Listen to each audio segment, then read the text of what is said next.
Assalamualaikum warahmatullahi wabarakatuh. Perkenalkan, nama saya Adam Faisabdillah. Saya dari Teknologi Rekayasa Otomasi angkatan 2024 dengan 3 digit NIM terakhir 100. Saya dari Praktikum D dari Fakultas Skala Vokasi Universitas Diponegoro. Di mata kuliah Praktikum Sistem Embedded ini, saya ingin menjelaskan uh, untuk dan mempresentasikan materi mengenai komunikasi serial UART, yaitu salah satu metode komunikasi data yang paling umum digunakan pada sistem embedded seperti microcontroller dan perangkat elektronik lainnya. Nah, jadi sebelum itu kita perlu tahu dulu gitu loh tentang komunikasi data itu apa sih? Dalam sistem elektronik, komunikasi data merupakan proses penting untuk mengirimkan informasi antara dua perangkat atau lebih. Misalnya, komunikasi mikrocontroller dengan sensor, komputer, atau modul komunikasi lainnya. Untuk melakukan pertukaran data tersebut, terdapat beberapa metode komunikasi. Salah satunya adalah komunikasi serial yang menjadi dasar protokol UART. Nah, di sini komunikasi itu dibagi ada dua, paralel versus serial. Dimana kalau komunikasi paralel itu metodenya mengirimkan banyak bit persamaan via via 8 atau lebih jalur kabel. Kelebihannya apa? Kecepatan transmisi sangat tinggi untuk jarak dekat. Dan kelemahannya apa? Itu boros kabel, terus mahal dan sangat rentan terhadap gangguan sinyal antar kabel. Dan kalau misalkan melalui serial, metode mengirimkan tuh datanya berurutan, bit demi bit dan melalui satu jalur antrian. Dan kelebihannya yang dimiliki dari serial yaitu hemat kabel, terus juga biaya implementasinya juga murah, sinyal sangat stabil untuk jarak jauh. Dan kalau contoh protokolnya seperti apa? Itu ada UART, ada SPI, I2C, dan juga USB. Nah, jadi dalam komunikasi serial itu terdapat dua jenis utama, yaitu ya serial sinkron dan juga serial asinkron. Nah, di komunikasi serial sinkron komunikasi itu tuh adalah mekanisme yang gimana kita menggunakan sinyal clock bersama yang mengatur ketukan antara pengirim dan penerima. Karakteristiknya seperti apa? Sinkronasinya tuh pertama, dia sangat presisi, terus memungkinkan kecepatan transmisi yang jauh lebih tinggi. Dan contohnya di sini biasanya protokol SPI dan juga I2C. Dengan network ini, proses transfer data menjadi lebih terkoordinasi dan dapat mencapai kecepatan yang tinggi.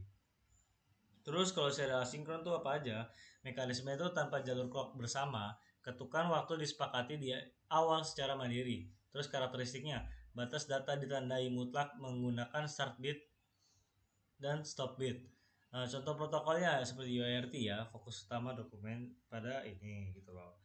Nah, metode komunikasi sinkron ini biasanya digunakan UART ya. Nah, untuk mengenai UART itu apa sih? UART itu merupakan singkatan dari Universal Asynchronous Receiver Transmitter.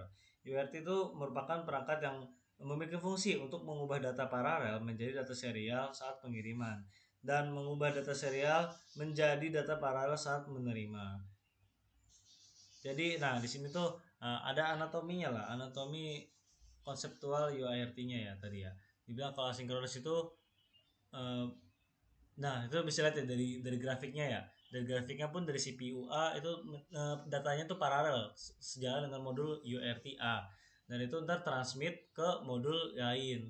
Dan itu bersinggungan terus gitu loh dari modul UART 1, UART A ke B, B ke A itu ada transmitter dan receivernya.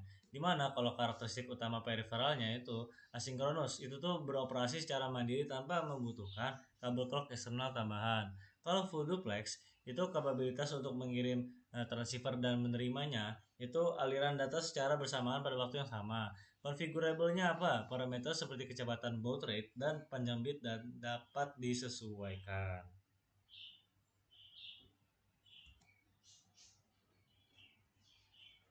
Nah, jadi ada anatomi frame, ini masih masih materi yang sama ya. Anatomi frame data UART-nya. Jadi di sini ada fase-fasenya ya. Jadi dari masing-masing itu ada idle state itu jalur sepi tegangan ditahan di level high. Terus selalu di start bit itu bagian pertama dari frame UART adalah start bit. Nah, itu start bit di sini berfungsi untuk memberikan sinyal kepada perangkat penerima bahwa proses pengiriman data akan dimulai. Ketika start bit terdeteksi, perangkat penerima akan mulai membaca bit-bit berikutnya sebagai data. Lalu berikutnya ada di data bit. Itu fase setelah start bit, itu merupakan bagian utama yang membawa informasi yang dikirimkan. Jumlah data bit biasanya berkisar dari antara 5 sampai 9 bit. Namun yang paling umum digunakan itu adalah 8 bit. Lalu di sini ada parity bit ya. Selanjutnya itu tuh berupa even parity atau odd parity, tergantung yang dimana digunakan sebagai metode sederhana untuk mendeteksi kesalahan data. Tergantung juga ya pada jumlah bit bernilai 1 pada data yang dikirim. Tapi dalam beberapa sistem parity bit juga biasanya nggak digunakan. Dan terakhir itu stop bit, berfungsi untuk menandakan bahwa satu paket data telah selesai dikirim. Stop bit juga memberikan waktu bagi perangkat menerima untuk mempersiapkan penerimaan data berikutnya. Nah, di sini ada dinamika kecepatan atau itu baud rate ya. Baud rate itu untuk fungsinya menentukan durasi fisik dari satu bit di dalam jalur transmisi. Di situ bit time juga ada rumusnya ya. Bit time itu sama dengan 1 dibagi baud rate-nya. Nah, baud rate yang di sini 9600 itu kecepatan rendah, stabil, toleransi noise tinggi. Nah, kalau baud rate yang di 115.200 itu sangat cepat, tapi butuh kabel pendek untuk menjaga distorsi. Maka di sini efisiensi data tuh karena setiap 8 bit data wajib diupdate oleh satu start bit dan satu stop bit. Totalnya itu 10 bit. Maka efisiensi aktual pengiriman data pada UART selalu berada di kisaran 80%. Lalu di sini ada presisi penerimaan bit timing dan samplingnya. Mekanisme microreceiver mengunci pembacaan tanpa garis clock pengatur. Pemicu atau trigger receiver mendeteksi transisi drastis dari high ke low sebagai penanda start bit. Itu di situ delaynya misalkan di sini contohnya dari 1,5 bit time. Dan kedua di situ ada fase delay. Receiver sengaja berdiam diri selama 1,5 siklus bit agar tepat mendarat di titik tengah bit data pertama. Lalu ketiga, ada konfirmasi yaitu 16 kali oversampling, di mana sistem mengambil 16 sampel beruntun di pusat bit untuk menyaring noise listrik dan mengonfirmasi status logika 0 atau 1. Lalu di sini ada parameter konfigurasi format data.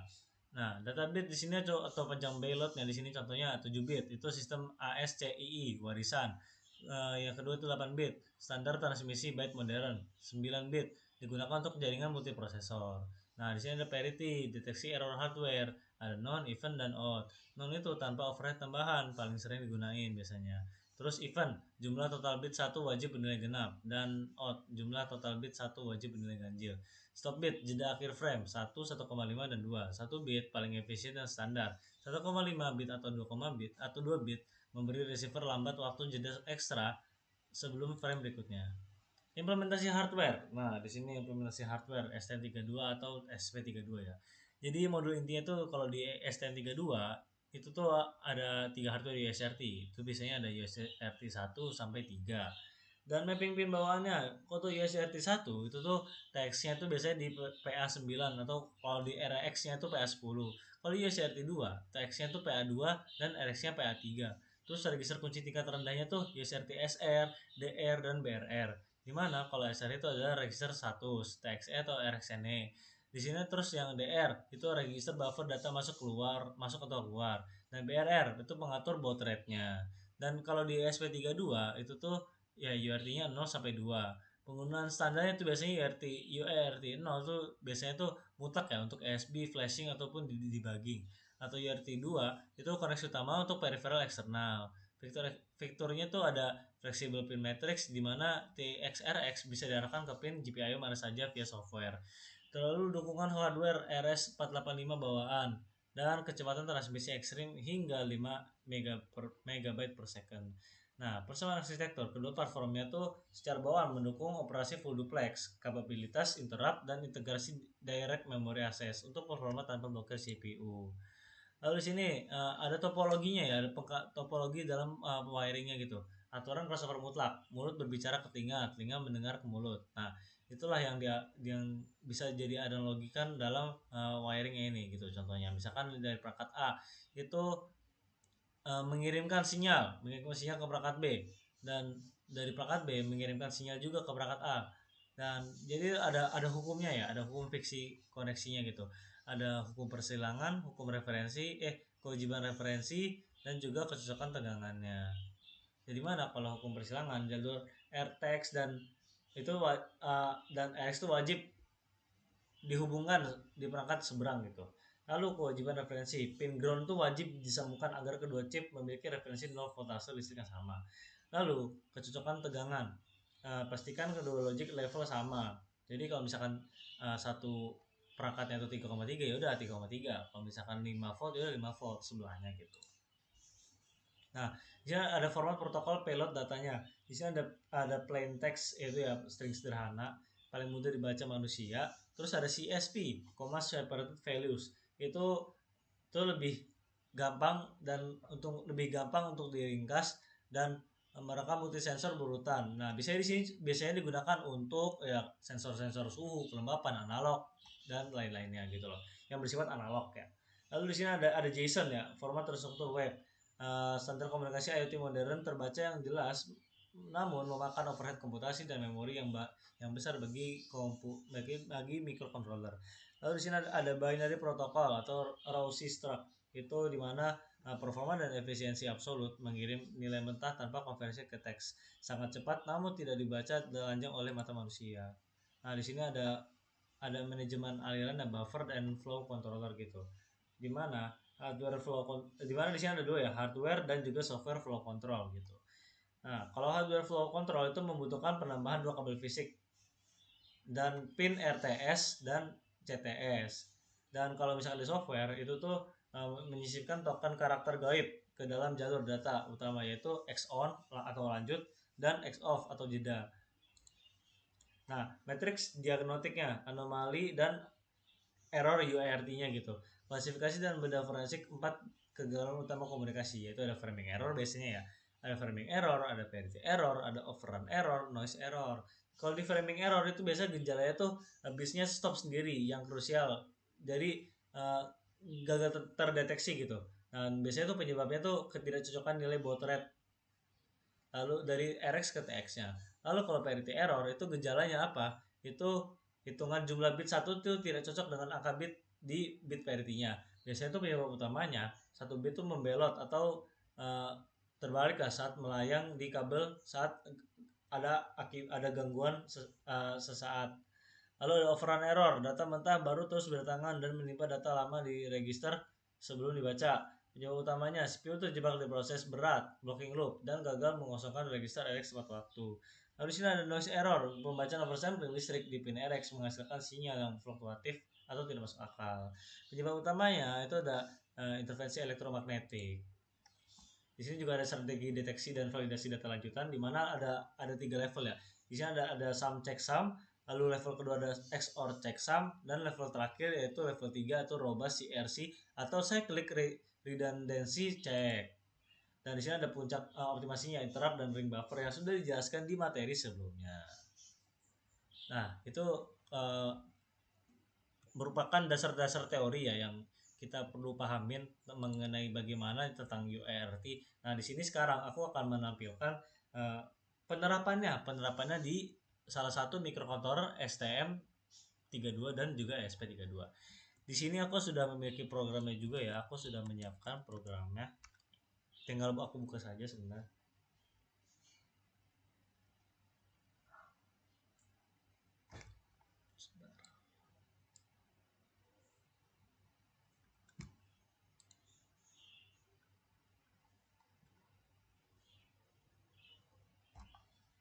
Nah, sebentar aku buka dulu open folder.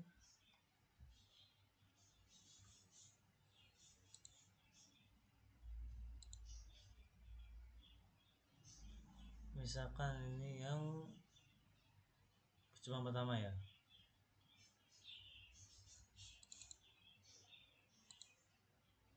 Save folder.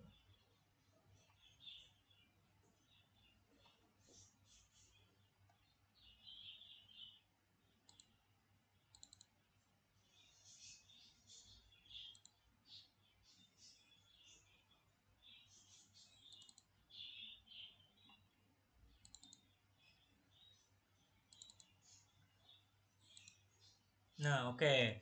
Jadi di sini tuh kita ada pengendalinya dari masing-masing program yang kita bawakan gitu ya. Nah, di sini kita pertama menggunakan platform I/O karena kita di sini menyambungkan ke ESP32 ya. Jadi ESP32 ini sebenarnya bisa kita sambungin lewat Arduino, tapi kalau misalkan di Arduino kita kan nggak bisa dapat fitur-fitur yang kita dapatkan di VS Code. Jadi makanya kita memerlukan namanya ekstensi tambahan dengan adanya platform I/O situ. Nah, di sini ada dibagi dua ya. Jadi di sini ada main programnya, main program untuk ya pembacaan. Jadi itu kondisinya seperti ini. Jadi kondisinya kalau misalkan button, jadi kita sini ada button fisik dan juga button digitalnya. Nah, button digitalnya di sini kita pakai di HMI controlnya melalui ya codingan Python. Nah, kalau di main CPP ini kita pakai ya buat ini aja, buat kayak di STM-nya aja gitu loh. Jadi bisa nih di STM kita STM sorry di SP32-nya. Jadi di sini ya kita ada input pull up dari masing-masing button gitu loh. Jadi di sini kondisinya tuh ada ada LED gitu, ada LED. Jadi kalau misalnya kita tekan LED-nya, kalau kita tekan buttonnya itu bakal nyala. Kalau misalnya kita tekan button fisik, karena di sini kita programnya kita udah rancang untuk di STM. Nah, bagaimana kalau caranya kita ingin mengendalikannya langsung dari software gitu, dari laptop gitu. Nah, perlulah namanya tuh ya kita di sini ada pengendali kontrolnya melalui ya human machine interface-nya. Di sini kita memakai Python ya di sini ya. Jadi mana itu kita di sini ada baris pertama itu ada namanya import dulu library-nya. Kita di sini pertama perlu lah namanya untuk mendownload gitu loh, mendownload library yang dibutuhkan. Ada import serialnya, ada import threading. Dimana di sini kita menggunakan serial portnya sih ada COM3, boot rate di sini ada 115.200. Dan di sini, nah ini adalah fungsi utamanya. Dimana kalau misalkan selama update monitoringnya itu adalah benar, maka itu akan membacakan seperti ini gitu loh. Jadi ntar ada tampilannya bisa aku liatin di video ini ya sebentar.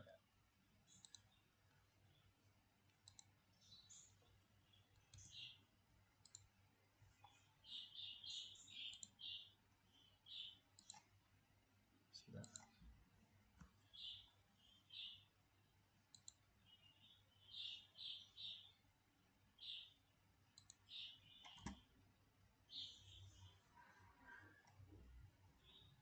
Sebentar emang lemot sepertinya.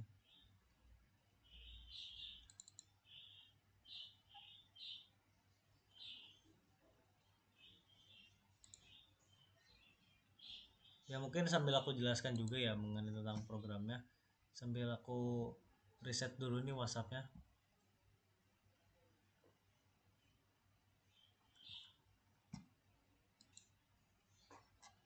Nah sebentar ya bisa dilihat ya videonya ya. Ini masih loading. Sebentar ya.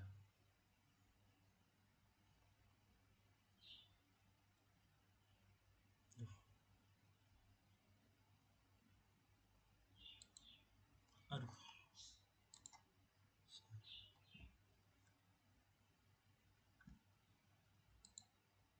Nah ini bisa dilihat ya videonya.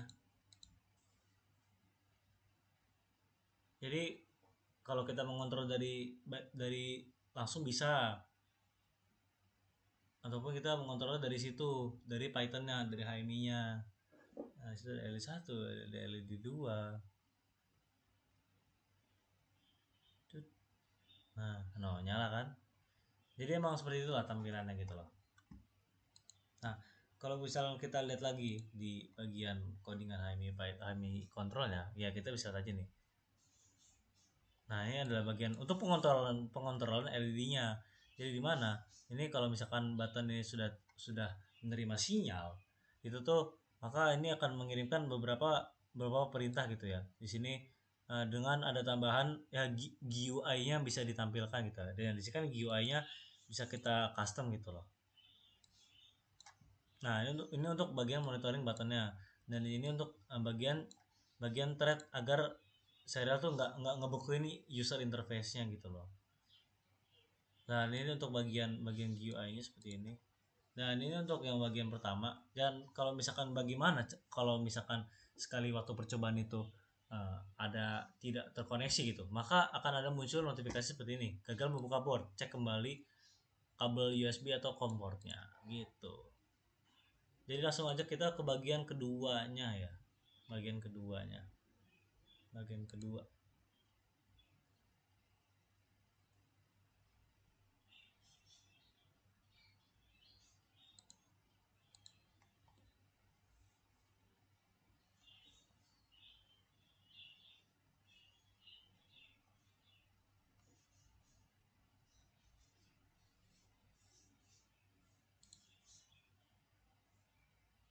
Yes, I trust that. Sebentar ya.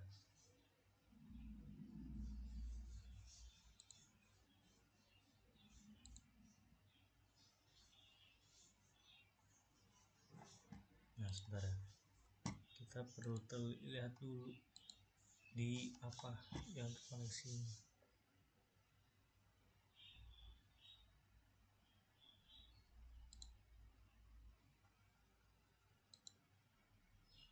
Nah, oh ya. Jadi kan ini udah menggunakan UERT ya, UERT. Jadi di sini kita ada codingannya tuh ada STM32. Nah, aku bisa langsung kasih lihat saja gitu loh. Di sini. Ini untuk yang di bagian yang STM32-nya dan ini bagian yang ESP32. Nah, di sini untuk bagian yang Python controlnya. Dimana ini ada controllernya, di sini ada diagnostiknya dan ada simple monitornya gitu. Nah, nih bisa lihat ya. Memang dilihat emang cukup banyak ya. Jadi ini di bagian ini kita hanya meregister, jadi di STM32 ini sebagai transmitternya ke ESP32-nya, gimana nanti tuh LED-nya tuh ada dua ya, dimana LED 1 sama LED 2 tuh yang tersambung di port A0 dan port A1, dan ada dua button juga yang tersambung di button B0 dan B1. Dan di sini ada variabelnya di sini. Last button check. Jadi ini kondisi awal masih kondisinya 000 dan button state-nya tuh adalah kondisi high gitu loh. Dan di sini ada function prototypes-nya di mana menyantupkan dari void setup yang ada inisialisasi sistemnya seperti apa di awal, terus ada debug-nya yang gimana nanti akan menampilkan sebuah serial juga di sini nanti ya. Nah, ini untuk yang bagian di STM32-nya gitu. Ada di sini. Oh iya juga di sini ada GPIO setupnya yang tadi udah disesuaikan dengan yang di awal, terus ada UART setupnya di mana di sini ada proses combine itu seperti ini nih. RX buffer itu sama dengan RX index dan di sini LED ID-nya tuh sama dengan RX buffernya gitu. Dimana kalau di sini setelah itu tuh mendapatkan data yang dibutuhkan, maka akan serial print akan mengprint lah gitu. STM32 tuh sudah menerima perintahnya gitu. Dan di sini ada kondisi check buttonnya dari STM32-nya seperti itu. Nah, di sini ada bagian untuk transshipping datanya juga ke SP32-nya gitu loh. Nah, di sini adalah yang bagian SP32-nya ya. Di SP32. Nah, di SP32 ini itu bagian untuk receiving-nya ya, receiving. Ya, bener RX-nya gitu loh. Jadi di sini dia menerima sinyal dari STM32.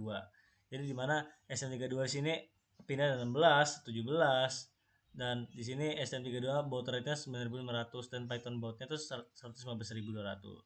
Jadi tetap program utamanya itu ada di STM32 dan sebagai SP32 itu fungsinya untuk menerima sinyal yang dari STM32. Jadi seperti itu ya. Dari sini ada inisialisasi USB serialnya, terus ada inisialisasi UART satunya, di mana di sini ada forward data dari SP32 ke STM32 UART. Dan di mana itu ada satu sprint yang secara berkala gitu selama 5 detik gitu loh. Dan ada juga ada running test itu selama 30 detik. Dari sini ada forward serial data seperti ini dan ada print statusnya juga ya. Dan di sini juga ada tes sinyalnya. Dan di sini lanjut aja kita ke bagian programan Pythonnya gitu. Di sini ada controllernya gitu. Nah, di controller seperti ini ya. Jadi seperti biasa kita memerlukan beberapa library yang perlu kita tambahkan secara mandiri gitu. Dan ini program-programnya untuk mengontrol dari untuk pengkondisian lampunya gitu dengan button virtual. Dari sini ada diagnostiknya, diagnostik Pythonnya, Dan di sini ada terakhir itu simple monitornya, ini adalah ya bahasanya HMI-nya ya. Nah di sini dengan ada menekankan dengan fokus library import serial, SCS dan time-nya. Dan kalau misalkan sudah jadi bentuknya seperti apa? Seperti ini ya guys ya. Ini adalah bentuk yang sudah jadinya.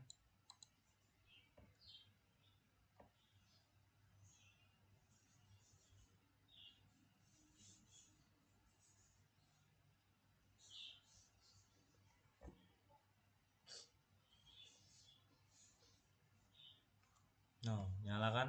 Jadi kalau kita udah register dari aplikasinya, no, lihat no. Jadi kalau misalnya LED satu nyala, maka ya LED-nya bakal nyala juga. Kalau misalnya kita pakai button pun dia juga bakal nyala juga gitu loh.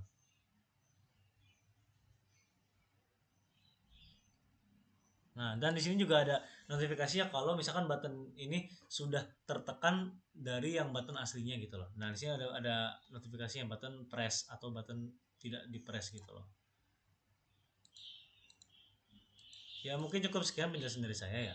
Kalau misalkan ada informasi yang saya sampaikan ini masih kurang berkenan dan ataupun masih masih belum cukup untuk menjawab, saya ingin meminta maaf karena informasi yang saya dapatkan ini secara terbatas saya dapatkan selama pembelajaran yang saya dapatkan, dan kedepannya bakal ada informasi yang saya akan dapatkan dan belajar lebih lanjut lagi. Wassalamualaikum warahmatullahi wabarakatuh.